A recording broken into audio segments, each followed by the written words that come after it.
has been a busy first half of the year in Anderson. Let's just start with expansion. Recreation facilities comes to mind. Remind folks of all the additional opportunities that are coming out there. Yeah. More recently, we just passed a ordinance that allows us to borrow money up to $7 million for the phase 3 of the recreation master plan.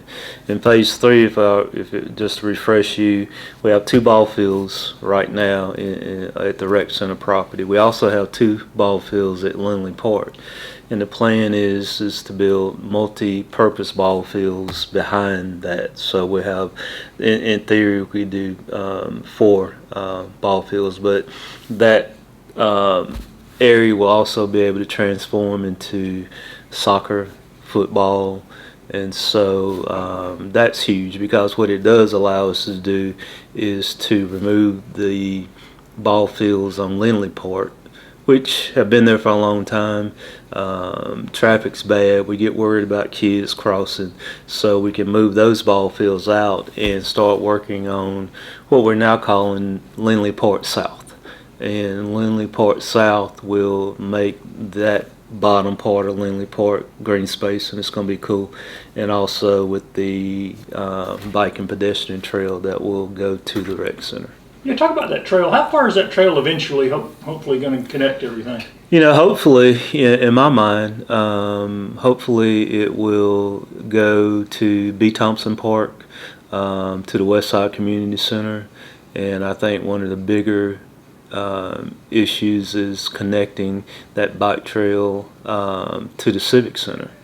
Now, you know, currently work is being done to extend the 3.1 mile track of the East Park Gateway, and so that's been extended to the Civic Center and to ANMED. So that adds some additional mileage to that. So it's takes some planning. It does move slow, but I think we're heading in the right direction. That'd be amazing if you could go from ANMED North all the way to B. Thompson Park. I mean, yeah, that'd be a really that would nice be cool. Yeah.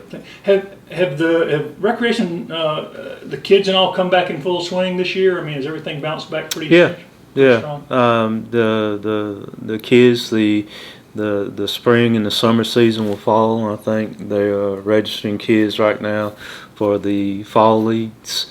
And so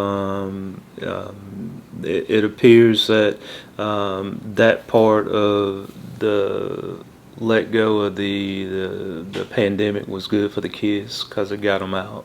And so I'm excited to hear about that and see that.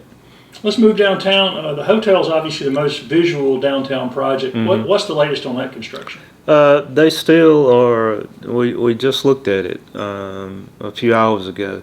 They're working on their punch list now. You can see some of the detail work being done. For example, around the swimming pool, it looks like they're laying a deck today, and they would hopefully. I think they're still on their plan of being at the end of August, and so before Labor Day. So, I'm excited. You know, it's amazing when you look at a big project like this, and I was looking down at the overhang into the entrance as your check-in point, and how somebody knew to put concrete there 18 months ago for the post. So, I mean, it's coming together. I'm excited about it. And also the parking garage. The parking garage is complete in regards just to the physical aspects of it. We're still working on the rooftop venue, and that's seems to be going along fine too. That's going to be something really special, right? That it is, yeah. The view is great. You know, sometimes, when I go up there, I'm amazed at how many trees Anderson has. But it is a beautiful view. I think it would probably be one of the best views in the region. Probably used a lot. That's going to be booked way in advance, it will. I'm guessing. It will be. So, will the parking garage be ready to be open by Labor Day as well, or do we know? Or? They're hoping they would have to go lockstep together. So when the hotel is open, the parking garage will be open too. There's also a new Welcome to Downtown area being planned on the corner of North Main and East Calhoun. Tell people what's planned down there. Yeah, that project's moving along. That is a project that John Wright Jr. is developing. The visible part of that project right now is Magnetic South Brewery and the old Bobby Johnson grocery store, and it's coming along. It'll be good to have those owners here in town. I know Paul Kane. I've known him just through him being on Oconee County Council, so I'm excited to have them there. I think it'll offer something that is totally different than our other breweries, and so it'll be unique. In between there and what I call the old Den property, the old Jack's property, there will be a plaza, a public plaza, another green space, and I think that will that's the entrance into our city, and so that's going to stand out too. We will narrow. The streetscape will go from 4 lanes to 2 lanes to Calhoun to be consistent with Main Street, so you'll get that feel again, and we'll make some improvements on the Calhoun side of it too. There's some parking that'll go along with that, and the old Den building. John Wright Jr. and his folks are doing a mix of hopefully restaurant retail, so it's a good project. Yeah, Stretches downtown in a lot of people's minds. It does. I mean, we know that's still downtown now, but a lot of people think of the square as downtown, but that stretches it out. it is. I mean, I talk a lot about downtown and going east and west and Calhoun, and all of a sudden, our hospitals. We've got a downtown hospital, so I would envision downtown proper spreading west with this development. Carolina Ren Park's obviously been back in full swing with downtown block parties and theater in the park and other stuff. Are there any plans for upgrades or expansion of that park? We don't have any plans right now. We built that park. I was talking about that recently. When Neil Workman and Terrell was helping us with that project, I think identified that it needed to be a place where 7 different things could happen.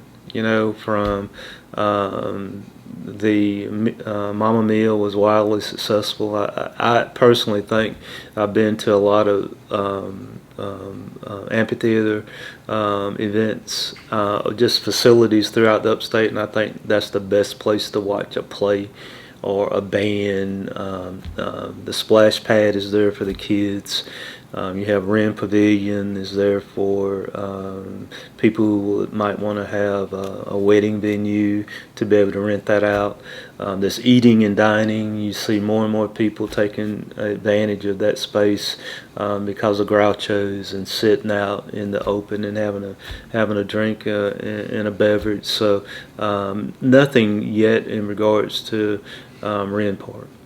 Have y'all ever considered a corporate sponsor for that park or anything? Has that ever been looked into? Yeah. And if anybody's listening, if they want to name it,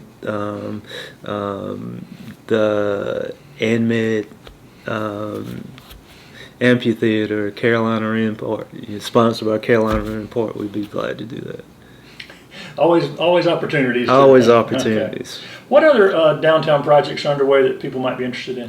The one comes to mind, and I have not visited this yet, but my grandson went to the new ice cream place on by the Whitney Street garage, and these developers who are out-of-town developers, they are developing a space on Benson too. I noticed today or this week that the wedding venue, the shop with the retail has opened, and above that would be co-work space. So that project they seem to be finished with their project. I peeked my head in one day. It's as historic downtown. We got a lot of neat buildings. They did a good job renovating that building. What about the Palmetto building and more living space? Oh yeah, downtown? yeah. That project is going full speed. Those guys are developing that project are from the Charleston area. If I'm not mistaken, it's 31 apartments in that low 30 range. They hope to be finished by the end of the year. And so I looked at it this morning, and so to be able to again have 30 people, 30 families living downtown, and I think they're pre-leasing too, and so it'll be the end of the year before we know it. And the demand for housing is still real Oh, high. for sure, yeah. I mean, downtown housing is almost always 100% occupied, and so that's a good thing. A lot of recent news in the city has been about annexation. Explain to people to understand why annexation is important to the future of any city. Well, I think more than anything, we see that people are moving to our area, the upstate in general, but specifically to our area. And I think Anderson and Anderson County, we check off a lot of boxes for people. A mild climate, a low cost of living, short commutes, and so people and are moving here. We have our county partners who are doing a great job of recruiting industry and working on workforce development.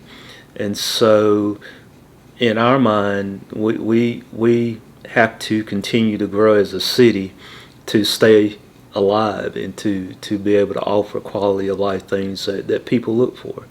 And so part of annexation is just, quite honestly, people need places to live that are moving into this community. I don't know about you, but I'm not moving. People who live here are not moving. And so people who are relocating here to retire and raise a growing family, they need a place to live. So that's why we need housing. And so I think in our minds, we need to work with developers to get a good product that I think one of my fellow council members said it good the other day. Jeff Roberts said, we've got to meet halfway in the middle on this. Not everybody can get everything they want, but I think if we don't have a hand in the development, it can be sprawl and uncontrolled growth. And so that's one of the things that we're looking at when we annex property. As the city adds population, it opens up more grant money and other things as well, right? Yeah. Yeah. I mean, we most recently, the last federal disbursement of funds to cities because of the pandemic have hit. And the city of Anderson is one of 17 communities that will receive those federal funds directly from the government, the U.S. government. And ours is about $14 million. And the reason I say that is the rest of the money goes to the state.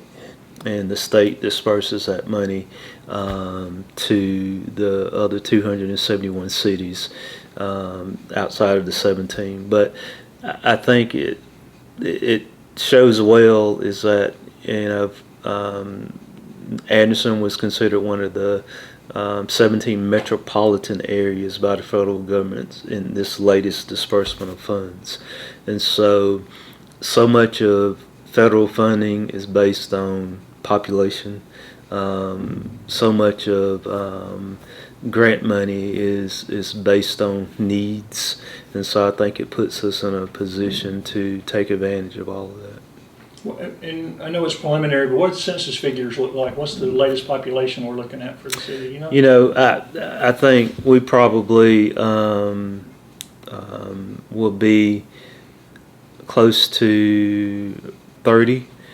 But having said that, and we just missed the cut, I think, of we had annexed some property on Salem Church Road, some property there. We have developments on Glenwood and Blakely, housing developments there.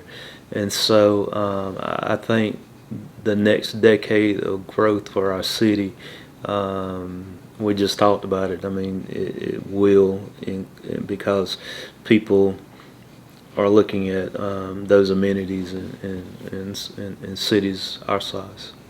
And wherever people come down on the current projects, there's a lot of misinformation about annexation. South Carolina has some pretty precise laws, and it makes it very difficult for any landowner to be annexed without complete approval, right? That's very rare for somebody. If you own a piece of property, you just can't, some city can't come in and annex you. People ask me that all the time. No. I mean, for example, in a subdivision, you have to have 75% of the people to say yes. And so I often talk about this, is that we're a city of about 30,000 people, and we have 50,000 people sitting right on top of us. Our metro area is probably about 80,000. School District 5 is about 80,000 people. And so it's very hard to annex. What we have done over the past 6 months is that we've annexed land. And when developers come to us and they want the infrastructure, and so we've annexed land, and a little subdivision or two on Salem Church Road. And when we annexed that property, those folks would just, you mean y'all will pick up our trash for free? Yes, we'll pick up your trash for free. Doesn't cost us anything. Yeah, so those folks were excited about coming into the city of Anderson. So there is a lot of misinformation. There are donut holes and enclaves throughout the city, and you would think that's in the city, and we go, nope, that's not in the city. The governor's comes to mind. Exactly. And that's the one that everybody looks at. How's that not in the city? It's not in the surrounded city. By the city. It's a donut hole. But it has to be, except in extreme cases, it has to be 100% of the landowners that want annexation. Exactly. I mean, they're obviously always some sort of extreme. Yeah. I don't think y'all run into any of that. No, it's very hard to annex, and you know, and at one point, North Carolina, it was very easy to annex when their laws were such, when a municipality thought they could provide police, water, and emergency services, they're welcome to the. But even now in North Carolina, their annexation laws have become a little bit more restrictive, more so like South Carolina's is. Not long ago, you had your annual awards to honor businesses that work closely with special needs population. Mm-hmm. When did you start that program, and why? I didn't start it. It was here before I came in. It's the Mayor's Committee on Disability. I found out very quickly that it was in theory, a network of cities across the state that is led by the governor's committee. And so I think it was bigger at one point in time throughout the state, but this community has kept it together, you know, the special needs. And so I think probably for me, 15 years ago, I just got very involved in it. I saw the good work that they were doing to help our friends who have special needs. And here recently, you know, we had two businesses. The governor was here. We recognized AMED Health and Texas Roadhouse for the tremendous work they do with the social service folks that the disability and special needs boards, and you take that and private business and you match people, and so that's what it's all about. The city was pretty cautious during the first year of the pandemic. You had a mask ordinance. Are y'all keeping a close eye on the latest surge, and how much does it concern you? I guess y'all are staying in touch with ANMED on this. We are. I think the CDC just put out some more guidance in regards to mask. I hope we can. People need to ask good questions about the vaccination and talk to family and friends and make a decision. But I think if we can get more people vaccinated, we can stay out of the idea of mask mandates again. What I don't want is I don't think we can afford to shut business down again. We can't afford to shut hospitals down again. And the only way we're going to do that is to try to keep people healthy. And so those of us that have had the vaccine, I think we just need to be smart about wearing our mask. And if we feel the need to in inside spaces, and hopefully we can I understand that maybe our hospital system is working on some type of strategy to engage people more in regards to the vaccination. So I think we've got to get creative again on how we push that out. Probably, and we probably have a hand in that along with the county and the state, and we just need to be more creative on how we make people feel comfortable about the vaccine. It's just a little early to know what's coming, I guess. It is, I hope. Schools are saying the same thing. Yes. Finally, is there anything else you're looking forward to in the last half of the year? I mean, we're past the halfway point. Yeah, it's hard to believe. Again, hope our economy stays up. I know people are traveling a lot. Vacation spots are full. I am looking forward to the fall and the things that fall will bring. College football, pro football. Very excited about the downtown, and I think we'll have a good fall as a community. And 4 months from Tuesday's the Christmas tree lighting on the square. Jeez, I tell you, that's what we didn't realize when we were young about time moving so fast. It seemed like we just did it.